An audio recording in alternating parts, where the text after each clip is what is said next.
fresh out the oven. Well, hello there everybody. Welcome to another look at my map video, this time for King of the Hill Synthetic Beta 20. I am MegaPieman PhD, and today I will be going over the changes between this version of the map and whenever in the world I made another video in this series going over this thing, because I don't remember where the last one was. What version was it? Was it version 18? I don't think it was version 19, because version 19 I compiled the map without collision, which meant that there was no clipping, so you could just go through everything and go everywhere, out of bounds, and break the map. Note to anybody who makes maps or tries to do anything when it comes to games, don't do that. Moving on. Alright, so, what is new and why is it new? Let's get started with mid. So, there's a couple things that I wanted to do with mid. Namely, I wanted to make this upper area a bit less useful to people who owned the point. King of the Hill, or other game modes like King of the Hill, are much more interesting when it's a back and forth between the teams. You do not want one team to capture the point and then hold it and sit on it and just own it for an entire round. That's not fun for anybody. It's not fun for the team who's holding the point unless they're doing like a really freaking good job and a lot of team coordination. And it's definitely not fun for whoever's attacking the point because they're just like, well, they own the point, they have a century, and this sucks. So, by attempting to make this smaller, I also have it back a little bit farther, so they kind of, if the enemy team does get up here, they can't really shoot around this corner to attack anybody who's going at the point. And my hope is that by doing so, it will make this still useful to attackers, but less useful to defenders. And whether or not that'll happen, I don't know. I did a little bit of detailing in here by adding this shelving unit with props and crap all over it, so it doesn't look like a big empty area. But that's the thought process. Of course, because I did this, I had to change a lot of the surrounding geometry to kind of fit the new size. I had to move the ramp around. We got a bit more area over here with just ground to walk around on. And I added this pipe, or moved this pipe around, so you can go up the ramp onto the pipe and then walk across the little pipe to get over here instead of having to go through the entire building. I'd had to change this stuff around here. This was a ramp, now it's stairs. What's the difference between ramps or stairs? Not really a whole lot. The real big difference between ramps and stairs is the fact that ramps look weird when they are very steep, whereas stairs do not.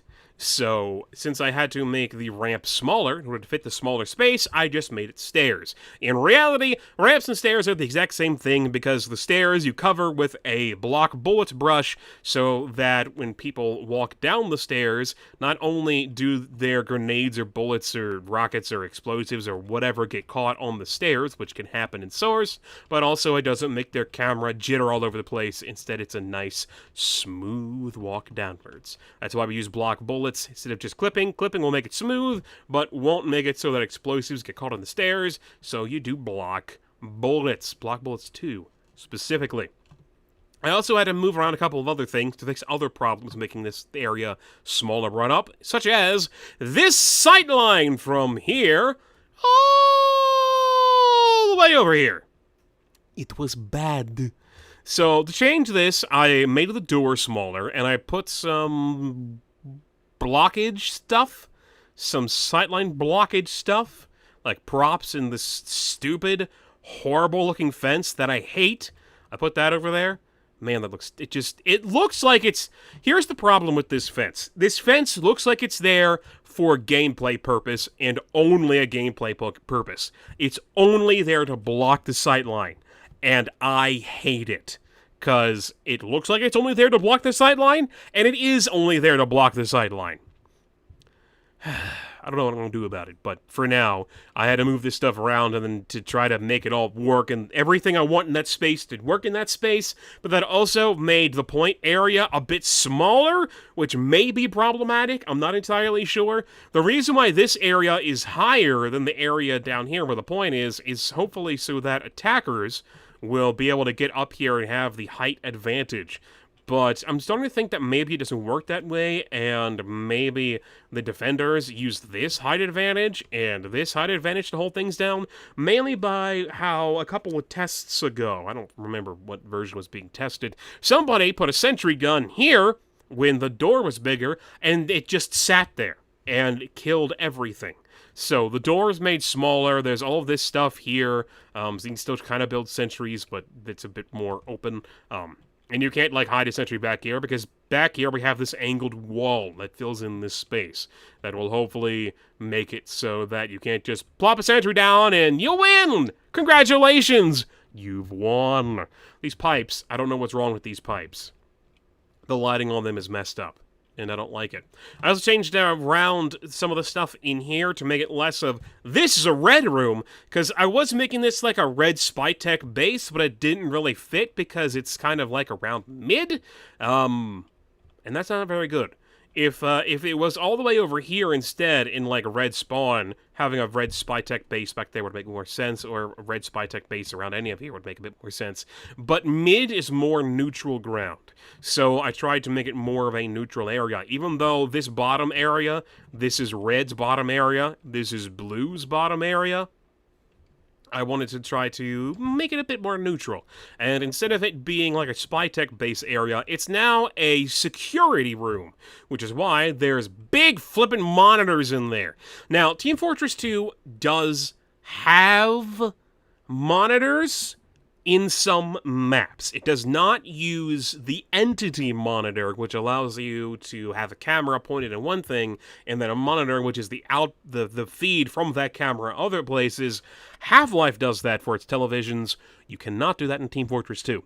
But they do have monitors physically in the game, at least somewhat, made out of brushes for the background detail of the flag room in a map like 2 Fort, and a couple other maps do this, but they're all made out of brushes. There isn't really a monitor that is a model in Team Fortress 2 that actually exists as an in-detail model, and there's not really much in the way of custom props for that either. There's like one that anytime I try to use it causes my map to break, so I don't.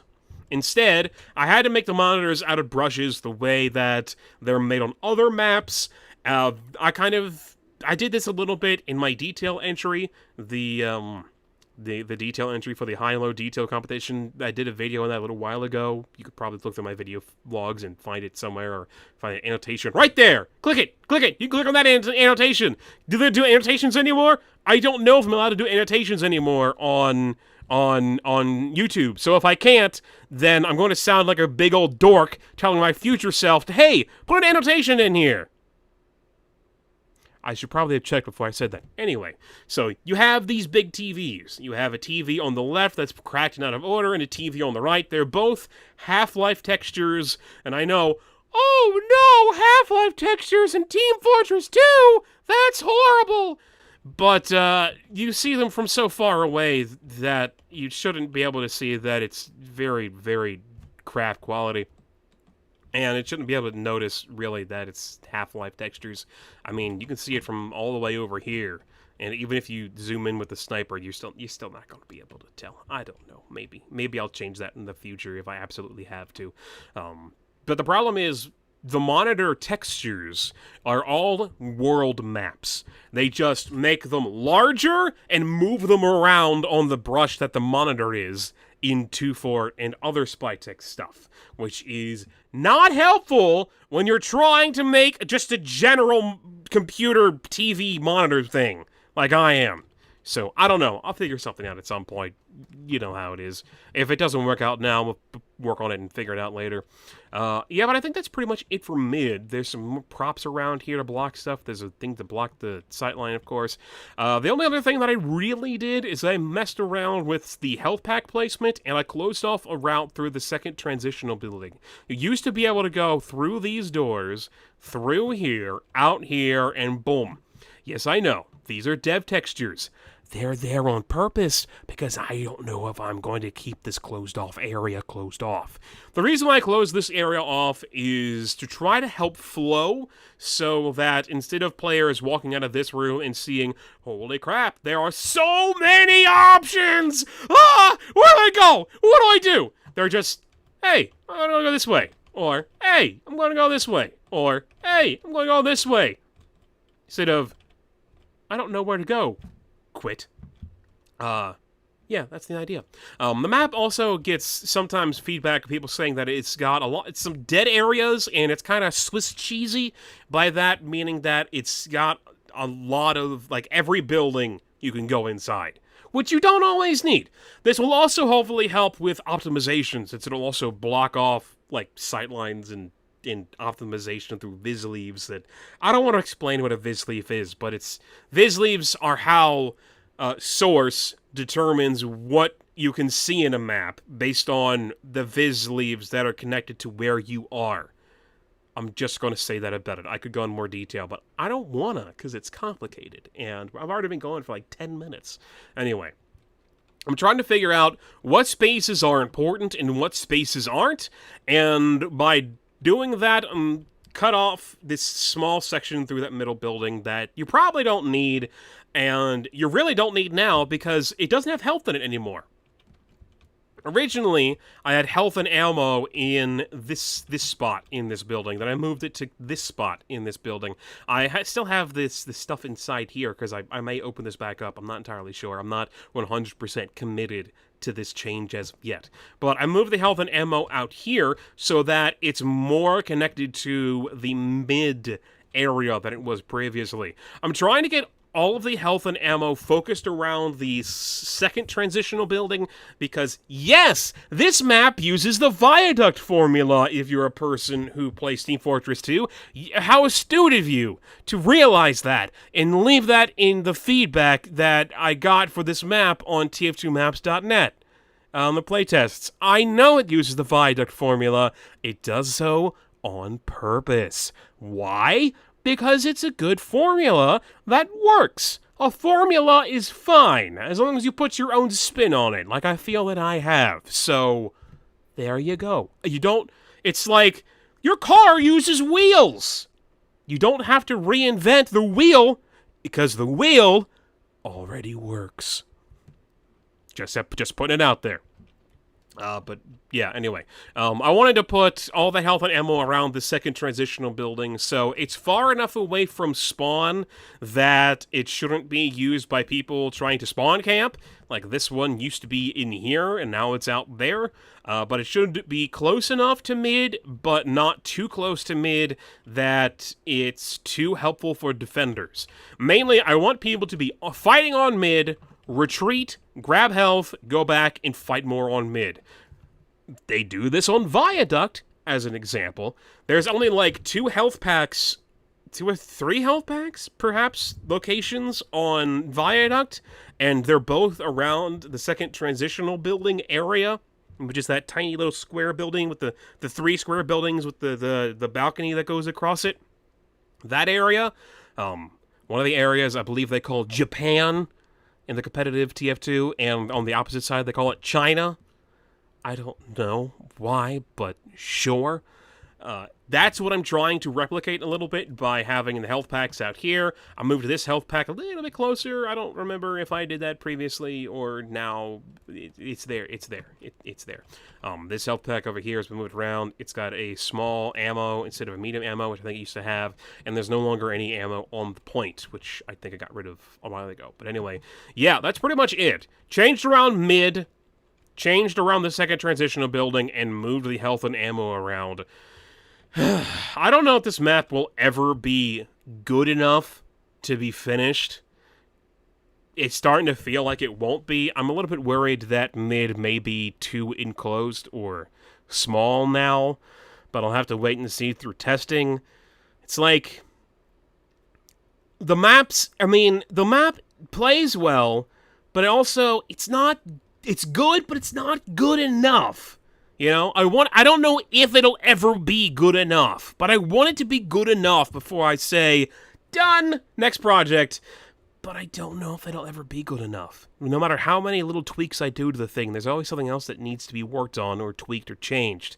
So, eventually, I'm just going to have to say, you know what, that's it, it's good enough. But when will that happen? I don't know. Hopefully before the year is out.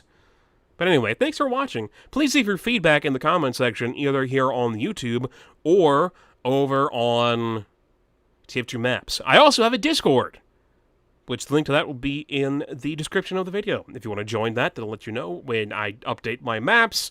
That'll also let you know when I go live over on Twitch, when I got a new video out. If you're interested in any of that, you don't have to be, but you can. You can also join my Steam group, the Practitioners of Intelligible Eatery. Same thing that happens on the Discord will happen over there, really, with announcements. So join one, the other, both, neither. I don't know. I'm not your mom. Have a good day.